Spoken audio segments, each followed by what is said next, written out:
Donc nous sommes ici, la façade sud, la façade de la Muse exposée. Et à l'époque romane, seule la façade sud était percée de fenêtres pour amener de la lumière. Tandis que la façade nord, elle, était complètement occultée, sans fenêtres, dû donc à l'exposition aux intempéries.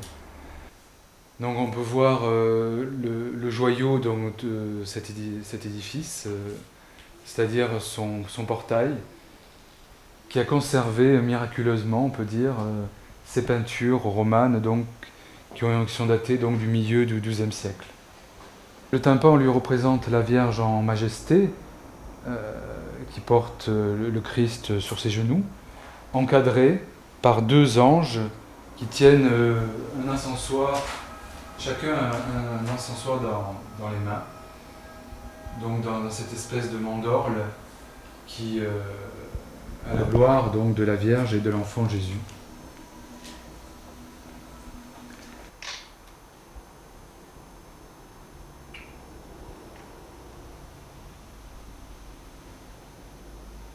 Parce que grâce à la photo, au numérique, on découvre des choses qu'on ne voit même pas à l'œil nu.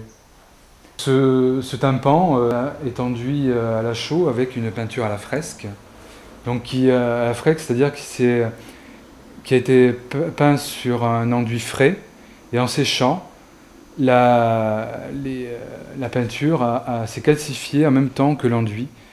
Donc c'est pour cela qu'elle a duré autant dans le temps, parce elle fait corps avec l'enduit à la chaux, qui s'est durci en même temps que la fresque.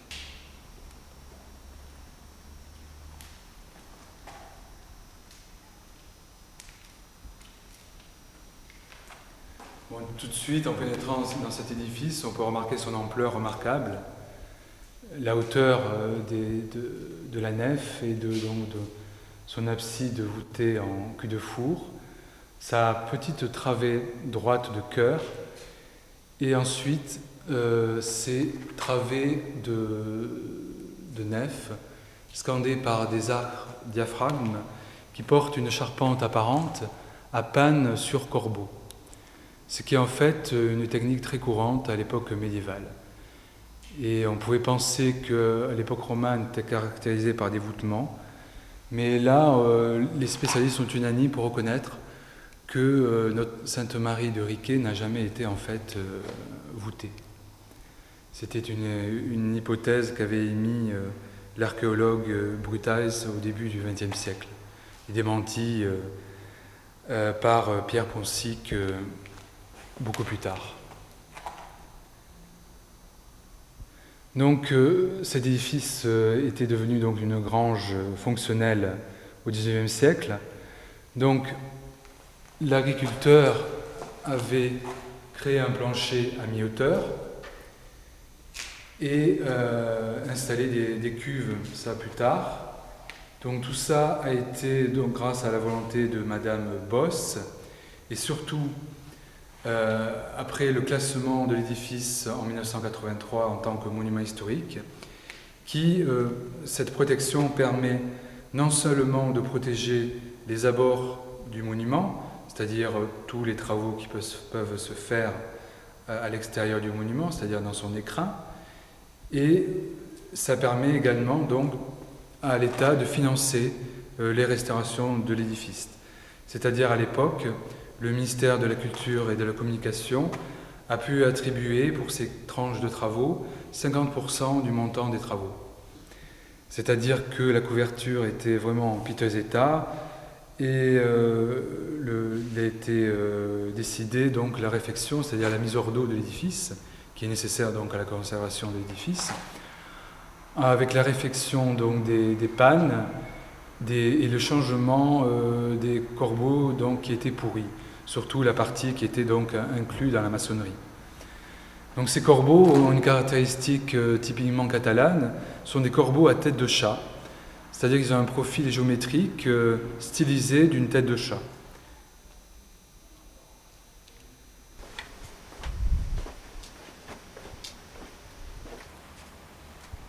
On peut voir quand même que les traces d'or rouge quand même disparaissent. Enfin, elles ont résisté au temps, mais elles sont quand même rares. Et on voit bien vraiment dans l'ébrasement qui est protégé qu'ils étaient très très marqués. Ici, ils sont quand même délavés par le temps, par la pluie et les intempéries. On remarque que là où c'est abrité, vraiment le joint est très franc et vraiment d'un ocre rouge très marqué. C'est une technique de joint à pierre, d'enduit à pierre vue. C'est-à-dire qu'on ne voit que la tête des moellons, c'est-à-dire que la partie qui affleure. Mais on recouvre au maximum la pierre. C'est-à-dire on ne devine que la tête. Il y a une usure, mais normalement,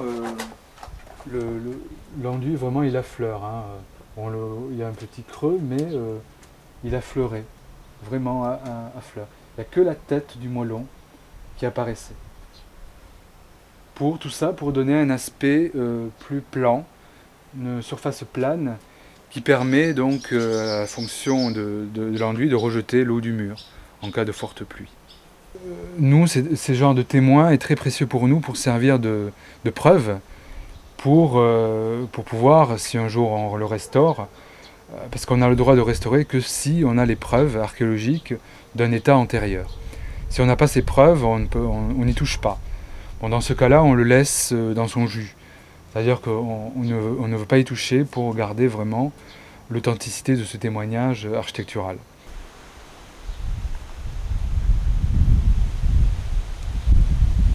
Pour le chevet, ils sont remarquablement conservés, surtout dans les parties supérieures. Ils avaient un souci de polychromie, de différence des matériaux. Donc ils ont utilisé quand même une pierre calcaire pour faire le décor des arcs cintrés et des claveaux, et de l'archivolte, le bandeau plat qui entoure l'arc. Tandis que le reste donc, est fait avec les galets de la tête, souligné donc par cet enduit à pierre vue, à la chaux, qui s'est durci avec le temps, et souligné donc par ces joints au fer, qui recréent ce faux appareil qui essaie de faire ressembler le mur à un mur appareillé, comme il se doit pour un bâtiment noble ou religieux. Sainte-Marie de Riquet dépendait donc de l'abbaye de Saint-Michel de Couchat, qui donc a été construite au début du XIe siècle par le fameux abbé Oliba, qui a introduit donc ce premier art roman qui est en fait une architecture composée avec les premières voûtes et les premiers appareils, une architecture qui se veut monumentale.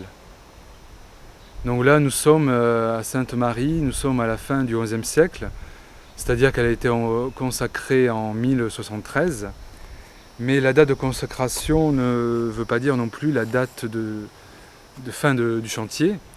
Ils ont pu consacrer l'autel alors que la nef n'était pas terminée. Mais c'est une bonne date pour les historiens de l'art en général, les archéologues sont unanimes pour confirmer que l'église date bien de la fin du XIe siècle.